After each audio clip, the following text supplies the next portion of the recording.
So maybe you're starting with a new table, or maybe you have new players and you can't quite get them to engage in the role playing aspect, or maybe you have a long running campaign and the table feels a little bit dead. Now, I don't suggest forcing people to role play. However, there are certain ways that you can encourage people to role play. And the one thing I'd like to talk about in this video is encouraging role play with NPCs. My name is Don. I'm trying to be the Sly Strategist, and let's go ahead and get into it. So we're going to cover a few ways that you can use NPCs in order to really liven up the table and liven up your adventure.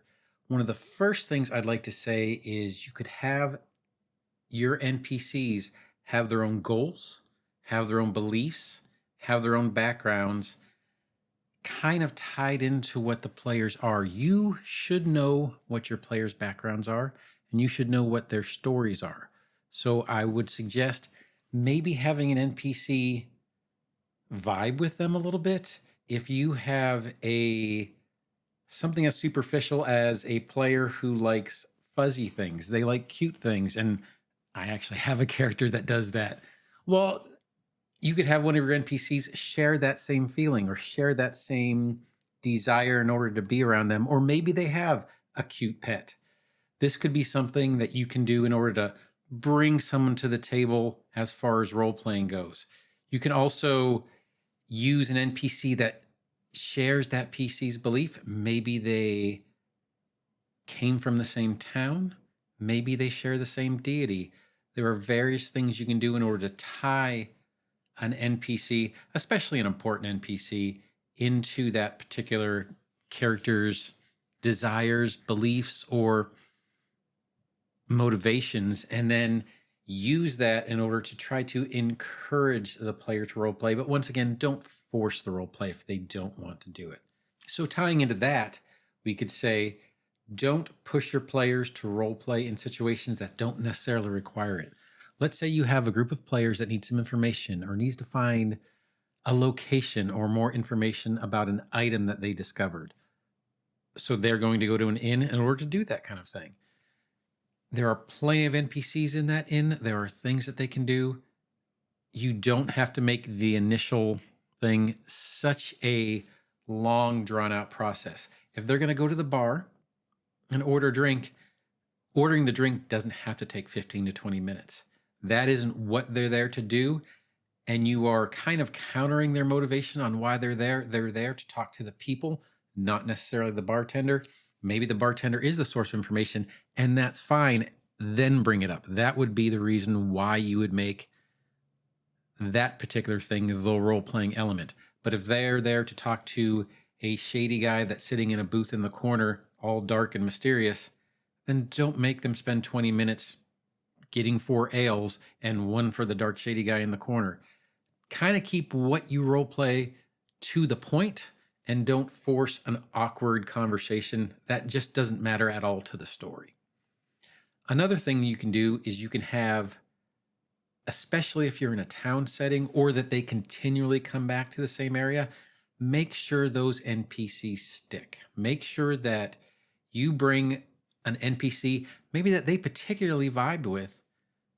Keep bringing them back into the story. Keep encouraging interaction with this particular NPC. And then you could possibly use that NPC as a jumping off point to bring in other characters from the town, from the story, outsiders, or information using this single NPC in order to kind of broaden the table.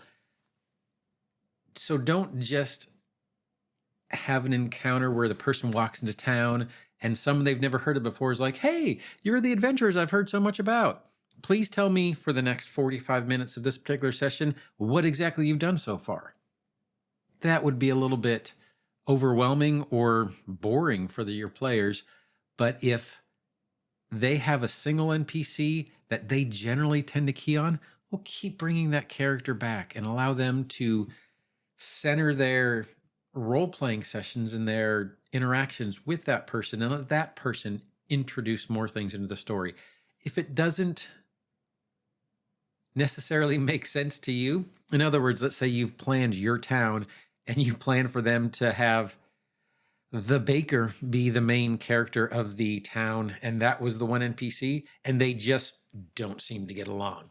Maybe someone said something rude to the baker at the very beginning, and it wouldn't make sense to continue to drive that storyline. Well, be a little bit flexible and bring someone else in. It doesn't necessarily mean that just because they failed with that one NPC, that the story's over. Bring in someone new, and maybe it will kind of refresh or reset their minds on what they're there to do, and kind of light the candle on that little role playing thing, especially if these are people that you know do tend to do that. Another thing that you could do is don't ever make a friend always a friend or an enemy always an enemy, especially if it is a intelligent enemy or a friend that necessarily isn't someone they have a long history with. So if you have a friend, that main NPC even that you thought would be the cornerstone for role playing on your particular adventure or your table, and during the adventure, your adventurers had done something to that NPC's, I don't want to say family, but maybe, once again, we'll say maybe you had the baker in mind as the main role playing element of that particular town. Well, let's say that they inadvertently burned the town down, or they were fighting a monster and the worm that they were fighting flew into the bakery front window because of a critical fail or something at some point and totally destroyed it. An unconditional friendship kind of doesn't make sense and seems a bit manufactured. On the other side of it, if you have an enemy, maybe it is an enemy that you had planned on being the BBEG. I wouldn't go that far. That would be mainly the main point of the adventure path. So I don't want to go that far. But if you have a sentient enemy that for some reason it would make sense for them to kind of go along the lines of the enemy of my enemy is my friend. In other words, you guys have joint values or joint objectives. It might make sense to, if not make them allies, at least not make them enemies at this point in time. So you can be a little bit flexible. Once again, these are all things that you could do to encourage your players to come to the table. And the other thing I could possibly say is, so you might have a key NPC that you might use to interact, but they're still going to interact with everybody else. So every NPC doesn't have to be friendly, and every NPC doesn't have to be mean.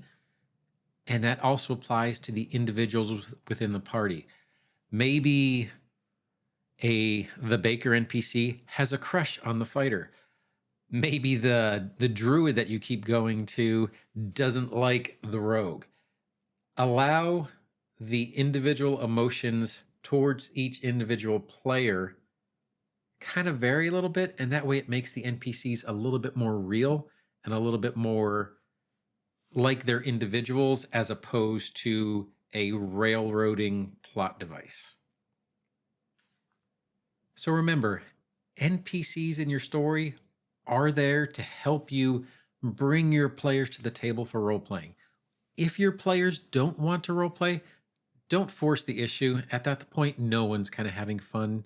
However, if you know they usually do like to role-play, or maybe you have a new player who's a little bit afraid to kind of let themselves out a little bit, go ahead and use NPCs. See if you can't bring that out in them. See if you can't bring the role-playing back to the table. And they're there as your plot device. So go ahead and use them. Well, I hope this little role-playing idea on NPCs maybe gave you some new ideas, maybe made you think about it, or maybe gave you some tangents to go off of in order to bring role-playing to your table if that is what you want and if that's what your players want. So if you did happen to like this video, feel free to like, subscribe, or hit that notification bell. However, regardless if you do that or don't, I hope you have a great day and happy adventuring. Thanks.